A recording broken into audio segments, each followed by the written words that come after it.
Por isso que Deus é sábio. Deus não escolheu anjos para pregar e nem para fazer essa missão. Interessante, né? Interessante. Deus escolheu um pecador que sou eu, todos nós aqui, porque Deus tem planos. O plano de Deus é mudar a gente. E ao mudar a gente, seremos instrumentos para mudar outras pessoas.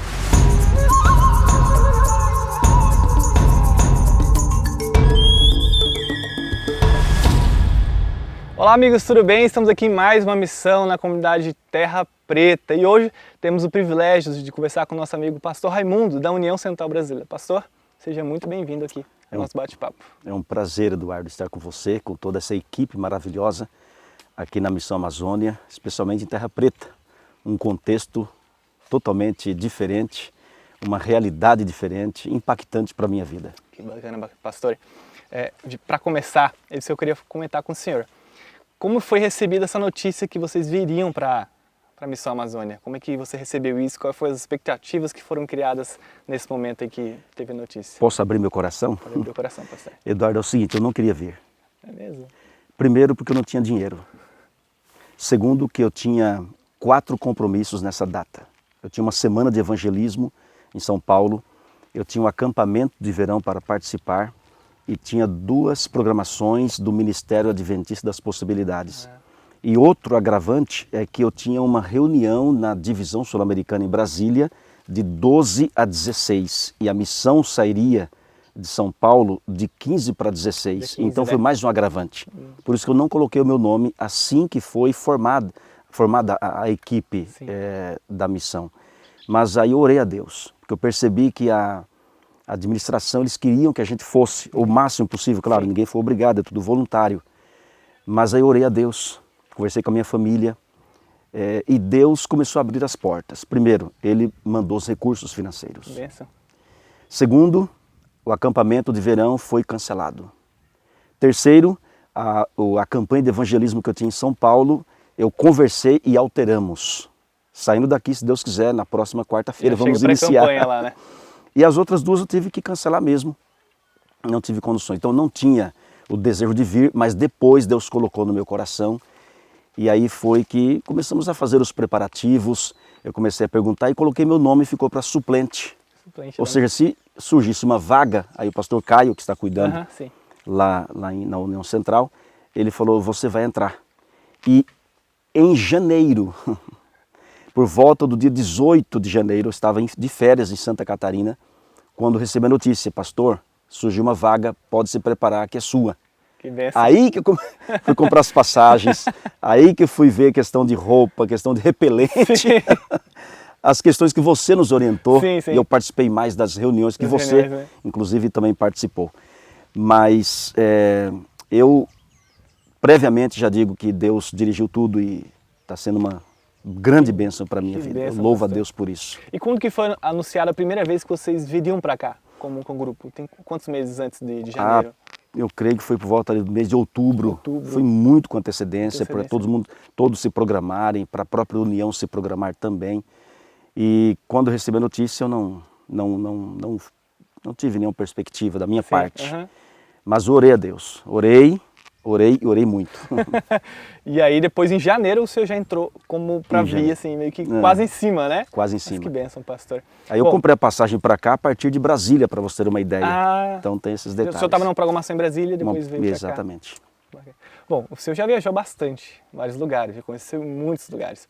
É a primeira vez que o senhor vem para a Amazônia, para essa região? Sim, é a primeira vez. Eu não conhecia, eu tinha um vislumbre de longe de como era as comunidades ribeirinhas, a lancha Luzeiro, a gente tinha contato com palestras e pessoas que participaram, mas eu nunca imaginava que era desse jeito.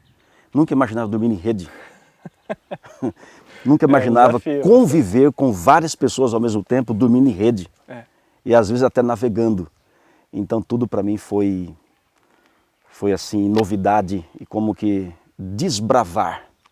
Então realmente a missão ela mexe comigo, mexeu comigo e está mexendo comigo. Sim. E é interessante porque o senhor trabalha com toda essa galera que veio, né, da administração da UCB. Mas é diferente quando você está com eles num barco, dormindo no mesmo lugar, tudo pertinho, a rede um lado da outra, né? Dessa diferença, dá um impacto, não dá? Dá impacto. Mas o que eu percebo no grupo aqui, Eduardo, é algo bem positivo, porque estamos no mesmo barco. Sim. Estamos no mesmo barco. Todo mundo simples. Sim. E a gente percebe uma coisa, todos têm a missão no coração. Amém por e isso. todos estão unidos em um único só propósito. Isso me faz ver que o cristianismo funciona. Entendeu? Sim. Porque a gente está ali, a gente come junto, a gente dá risada, a gente chora junto, a gente planeja junto, a gente discute um assunto juntos, remove tal projeto, acrescenta tal projeto. Sim. E todos ali, né? Então a gente percebe que um grupo bem maduro e bem focado. Quem veio para cá, veio sabendo que ia participar de uma situação como Sim. essa. Você vê, nós temos aqui estamos em Terra Preta. Estamos em Terra Preta. Estamos em Terra Preta. E para mim está sendo assim impactante. Impactante, Louvado né? seja Deus. Amém por isso, amém por isso. E nesse processo de vir para cá, essa mudança, de ser diferente, o que nas visitas, né? A gente faz as visitas, tem os cultos, tem a parte da construção, as atividades com as crianças. O que o senhor pôde perceber aí que impactou o senhor em alguma dessas atividades? O que foi mais impactante, que mais causou? Primeiro lugar, a receptividade. Eu confesso a vocês que o amazonense, eu acho que posso chamar esse grupo aqui de amazonense, na minha visão é um povo diferenciado. Uhum. É um povo que onde você está, você pode conversar com ele, que ele dá essa abertura, ele parece que já faz parte da sua família. Eles têm um senso de família, né? Não é verdade? Proximidade. Então aqui em Terra Preta, a gente chegou já cumprimentando todo mundo, e quando você chega na casa, não importa a quantidade de pessoas que estão indo na casa, sim, eles param tudo para te recepcionar. Então isso me impactou. Segundo lugar, a maneira simples que eles vivem, isso me impactou muito, é muito simples. É uma situação que arranca lágrimas da gente. Terceiro lugar, eles abrem o coração com facilidade, especialmente aqui em Terra Preta. Eles não têm receio de abrir o coração, de fazer um pedido de oração, de contar coisas que em outro lugar ninguém contava. Expressar uma dificuldade. Eles expressam lutas, dificuldades, problemas até pessoais. E obviamente nós com toda a ética ouvimos, sim, mas não vamos levar daqui para lá, sim, no sentido, vamos falar daquilo que podemos, sim, falar. Das experiências, do exatamente, que foi vivido, né? Então isso me impactou muito. E outra, eu vi o povo aqui como, sabe, uma esponja, sim, que precisa, né, ou então com muita sede de abraço, sede de esperança, de ouvir, de uma nova vida. Eu vi essa sede neles, embora eles estão acostumados em uma cultura que aparentemente o futuro é incerto para eles. Assim, não tem uma perspectiva palpável e um projeto de futuro. Mas, ao mesmo tempo, a gente vê que eles são totalmente carentes. São pessoas assim que estavam esperando esse abraço de um grupo que Deus chamou para fazer esse trabalho. Amém, pastor. Amém por isso. É diferente. O povo aqui, eu como cheguei aqui também, achei muito diferente. É diferente da nossa realidade, né? Totalmente. Você chega aqui, em algumas viagens, a gente sai para conhecer as comunidades, né? Para possíveis missões. Nós chegamos e aí não conhecemos muitas pessoas ali. De repente a gente conversa com um, conversa com o outro, um já convida para dormir na casa dele, não dorme aqui, come aqui, almoça com a gente. Você não encontra, rapaz, isso em outro lugar, pastor. Outra coisa que eu fiquei impressionado, Eduardo, é que eles fazem de tudo para agradar, sim, como você disse, né? Convida para entrar, convida para comer. Sim. E outra, eles pegam tucumã, aprendi. Tucumã, né? Tucumã. Sim. Eles dão pra gente o que eles têm de melhor, exatamente, né? Castanhas, isso, outras frutas. E tem até promessa de dar até outras coisas, como o marceneiro prometeu, dar até um banquinho pra gente. Banquinho, como é que ele vai levar o banquinho? No avião, né? Mas eu vou dizer para você, então o que você disse é uma, sim, realidade. Uma realidade. É um povo assim que recepciona muito bem e são bem assim solícitos e dispostos a dar o melhor que tem. Exatamente. E nesse processo, pastor, de visita, deles ter o coração aberto, no que isso ajudaria para que o evangelho entre de forma mais... O que você viu que, tipo, nesse processo deles ter o coração aberto, de conversar, como isso auxilia aí na entrada do evangelho, nas casas, com as pessoas? Eu penso que devido à forma que eles vivem e a receptividade que nos deram e essa carência, eu creio que aqui precisa de um líder ou líderes que tenham assim um foco e uma compaixão além do normal para dedicar a vida aqui. E se assim acontecer, eu creio que Terra Preta será uma nova realidade muito próxima, muito breve. Por exemplo, eu vi aqui muitas crianças numa idade já de um clube de aventureiros, de desbravadores, e elas se apegam muito a gente abraça, a gente conversa, tem historinha para as crianças, tem brindes, tem presentes. Então eu creio que se tiver aqui uma liderança forte na área para aventureiros e desbravadores e na área para a igreja, ou seja, anciãos, líderes, já tem, mas eu creio que precisa de mais. Eles mesmos estão clamando por isso. Então eu creio que vai fazer a diferença e eu estou orando a Deus para isso e eu creio que Deus já fez a obra. Sim. Amém. Eu creio que Deus já tem planos concretos, senão não estaríamos aqui. Sim. Ninguém está aqui à toa, estamos aqui como fruto de oração, Exatamente. Estamos aqui porque surgiu no coração de Deus, então Deus não manda a gente, Deus não manda nenhum seu servo, nenhum missionário para um local onde ele já não tenha planos prévios e futuros. Sim. Quando Jesus falou com a mulher samaritana, ele queria alcançar não somente ela, mas a cidade e as pessoas com as quais ela se relacionava. Quando Filipe alcançou o eunuco, futuramente, segundo teólogos, o eunuco alcançou um continente, ou pelo menos uma região grande da África. Sim. Então, quando Deus objetiva alcançar alguém, Deus é sábio demais para errar. Deus tem uma visão que nós não temos. Sim. Então, Deus chamou você para ser o nosso líder aqui. E chamou outras pessoas também. Mas o plano que Deus tem para cá vai além do que nós estamos fazendo aqui. Isso. Deus tem algo maior para cá. Maior. Então, a nossa oração tem que ser nesse sentido e pedir para que Deus mande mais trabalhadores para a sua seara. Deus é sábio, né? Quando Jesus disse, a seara é grande mesmo. Só para trazer o contexto, o Manaus, todo o ambiente amazônico, a floresta amazônica é um país dentro do Brasil. Um negócio, a gente sempre brinca que é um país dentro de um país. É um negócio gigantesco, né?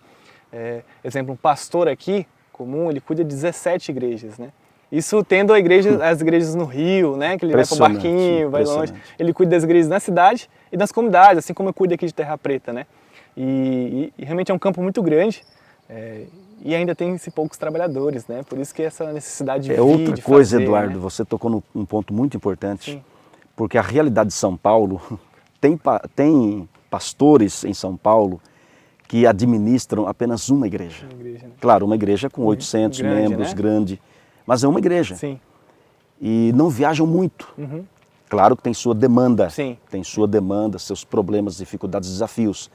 Mas a realidade dos pastores da região da Amazônia, especialmente nas comunidades ribeirinhas, olha, confesso, quem vem se assusta. Outra, o transporte é só de barco. Se a equipe aqui está captando o som, olha, são barcos. Exatamente. Então, o meio de transporte é um meio de transporte diferenciado para a nossa realidade e outra, a distância para chegar nas localidades. Então, o pastor daqui, além de cuidar de 17 até mais ou um pouquinho menos igrejas, é muito difícil. Aqui, por exemplo, o pastor vem de quanto em quanto tempo. Então é uma luta para ele, mas é uma realidade que para mim, por exemplo, Eduardo, gente, não tem como reclamar. Eu falo assim, é pecado reclamar, né? Porque a nossa realidade lá é muito diferenciada em relação aqui. E por isso que eu falo, a missão muda a gente. Muda, transforma. Eu coloquei no Instagram e coloquei também no Voluntários do CB, Sim. aquilo que a gente posta no Instagram. E o que tem de gente entrando em contato comigo, falando assim, pastor, é o meu sonho. Um pastor amigo meu lá de Santa Catarina agora, ontem, não, antes de ontem, né? Conseguimos pegar um pouco da internet aqui, ele falou, pastor, que eu mandei as fotos, pastor, é meu sonho, eu quero. Eu falei, rapaz, você vai se realizar aqui. É um negócio... Pessoas mandando mensagem no próprio Instagram, pastor, eu quero fazer parte, como é que eu faço? Aí um rapaz lá de Minas Gerais, um amigo nosso, ele falou assim, olha, minha filha é o sonho dela. Aí, acho que não sei se eu falei com você, com alguém, pediram para entrar em contato com o Instituto de Missões. Instituto de Missões Noroeste. Lá, mas só que lá do NASP, por NASP. enquanto. Falei com o pastor Caio. Então, são coisas que a gente vê que as pessoas querem participar. E ao participarem, elas serão transformadas. É por isso que Deus é sábio. Deus não escolheu anjos para pregar e nem para fazer essa missão. Interessante, né? Interessante. Deus escolheu um pecador que sou eu, todos nós aqui, porque Deus tem planos. O plano de Deus é mudar a gente. E ao mudar a gente, seremos instrumentos para mudar outras pessoas. Deus é magnífico. Tudo que Deus faz é perfeito. A Bíblia, toda palavra, toda colocação tem uma abrangência que a gente não consegue imaginar. É algo assim espetacular. Deus é magnífico, Ele tem planos sensacionais. Isso. E nessas visitas, pastor, que a gente tem feito, o senhor tem conhecido mais cada pessoa, né? A pessoa recebe, conversa, ali passa às vezes até 2 horas conversando num ambiente gostoso, né? Teve alguma história aí que talvez te impactou, deixou o senhor emocionado, da realidade ou de alguém ali, uma pessoa sedenta de aprender, alguma coisa desses dias que impactou o senhor? Tem. Tem muitas histórias, Eduardo. Eu não posso contá-las, mas uma delas eu posso contar. Porque as que me deixou impactado são histórias dramáticas de vidas, eu posso dizer assim, eu não vou dizer destruídas totalmente, porque Deus restaura, mas são, eu vejo assim uma ação diabólica para destruir crianças, adolescentes, jovens e adultos. E a história de vida aqui me impactou demais. Mas eu destaco a história de uma garota que nós atendemos na feira cultural.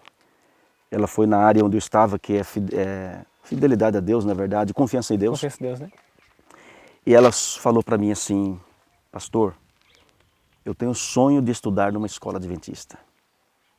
Ela está no ensino médio, né? Médio. Aqui via remota, mas está no ensino médio, já é uma grande bênção. E ela abriu o coração para a gente. O pai dela foi assassinado quando ela tinha 5 anos. E a mãe dela casou com o assassino do seu pai. Ou seja, o seu padrasto hoje é o assassino do seu pai biológico. Gente... Isso é uma coisa... É difícil contar. Sim. Mas a gente vê uma coisa.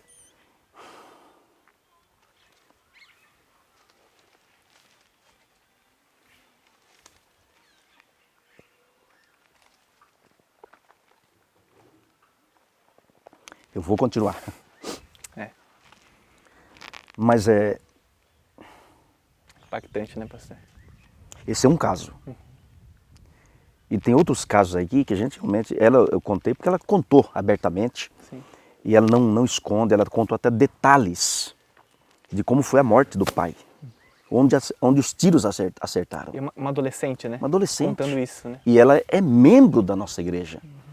E é uma garota muito simpática, inteligente. Sim. E nós estamos orando para que Deus abra as portas para que ela alcance o sonho que realmente tem no coração dela, que eu creio que Deus colocou. E eu vejo nela uma palestrante, uma mensageira da esperança. Eu vejo nela uma garota, uma mulher que vai impactar sendo usada por Deus. Porque ela vai contar não uma teoria, ela vai contar uma experiência, um testemunho vivo de alguém que passou por uma situação tenebrosa, mas Deus restaurou e vai usá-la. Então, eu tenho assim um coração voltado para orar por ela e ajudá-la no que for necessário. Então isso me impactou extremamente. Foi uma história ali que o senhor guardou e vai levar de coração aí. São histórias realmente impressionantes, né?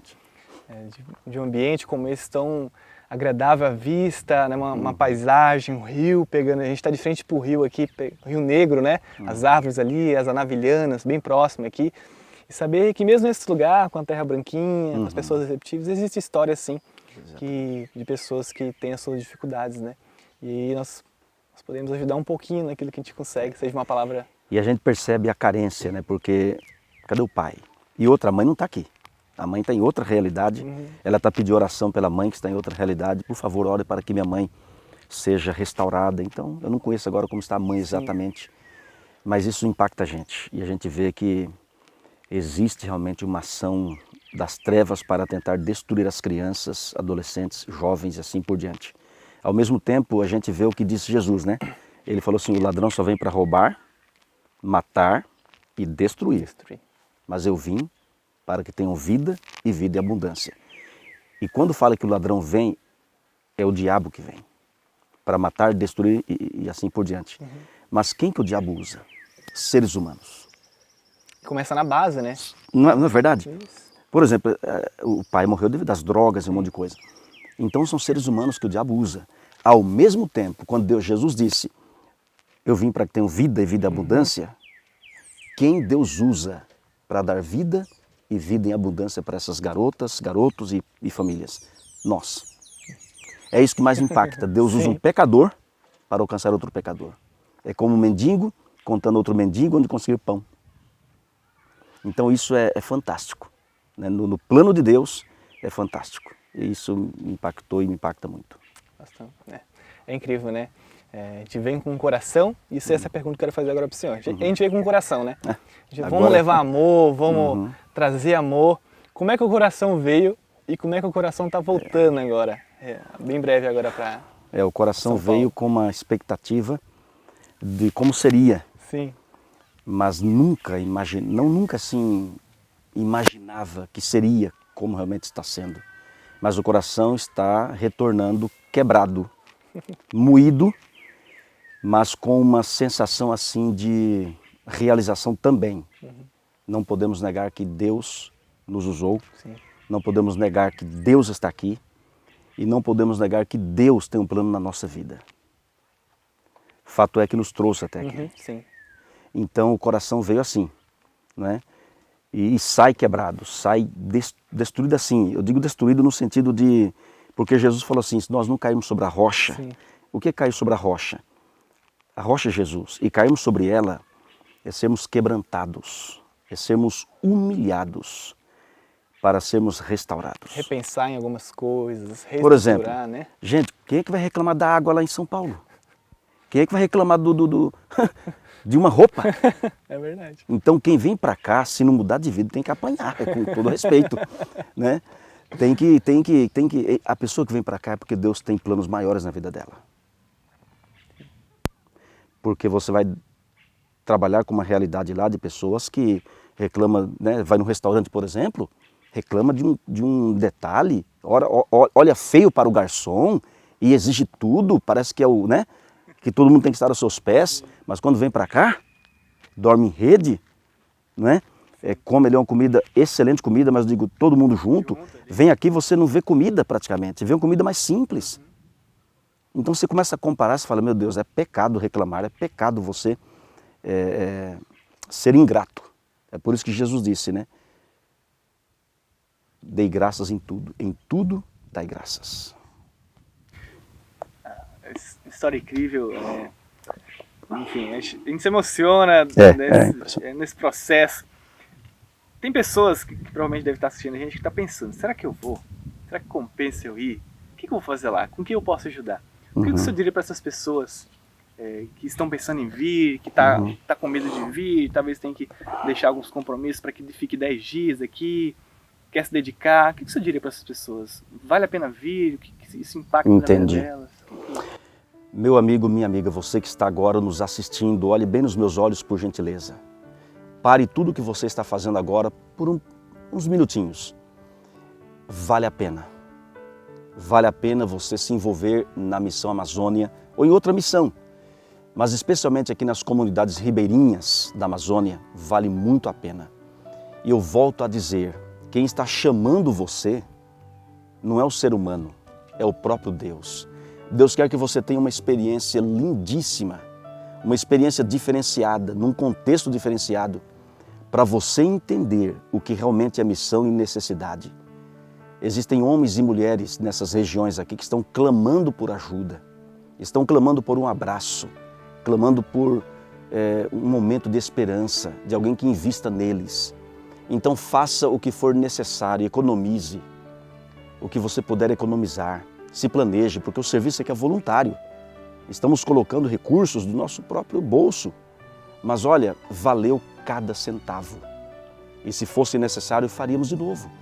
Entende? Por quê? Porque vale a pena muito. Deus tem planos para você. Esse plano passa por uma missão semelhante a essa. Se você está sentindo o desejo, não hesite. Ore a Deus, se programe, se coloque nas mãos do Senhor. Deus vai te usar e Deus vai te moldar para obras maiores. Tenha certeza disso. Porque Jesus Cristo deixou tudo lá no céu. Deixou a coroa de ouro, a companhia pessoal dos anjos e a adoração também pessoal dos anjos. Ver este mundo tenebroso, andou nas ruas empoeiradas da Palestina, enfrentou o pecado face a face. Jesus é o maior missionário deste universo. Enfrentou tudo, rejeição, desprezo, sabe, foi cuspido, esbofeteado. Ele não tinha nem casa para dormir, né? Mas a comida dele e a bebida dele era fazer a vontade do Pai e levar a mensagem de salvação e ganhar almas para o reino do céu. Vale a pena. Se coloque nas mãos de Deus. Você vai se apaixonar e você vai se surpreender com os planos que Deus tem para a sua vida. Pastor, que bate-papo. Foi um momento gostoso, né? O vento batendo aqui, a gente conversando. Daria para ficar aqui horas, né? Conversando nesse contexto. Amigos, esse foi o bate-papo de hoje. Foi incrível. Foi incrível, a gente aprendeu bastante. E muito obrigado, pastor, por esse momento, por a gente ter conversado, né? E foi muito gostoso ouvir um pouquinho do senhor, que você tem vivido aqui, passado. Muito obrigado, pastor. Eu que agradeço, Obrigado. Eduardo. Um abraço para você e para toda Foi um prazer tê-lo aqui. a equipe e todos que nos assistem. Amém. Amigos, nos vemos em breve. Um grande abraço. Que você possa vir, muito em breve, participar de uma missão e transformar a sua vida nesse local.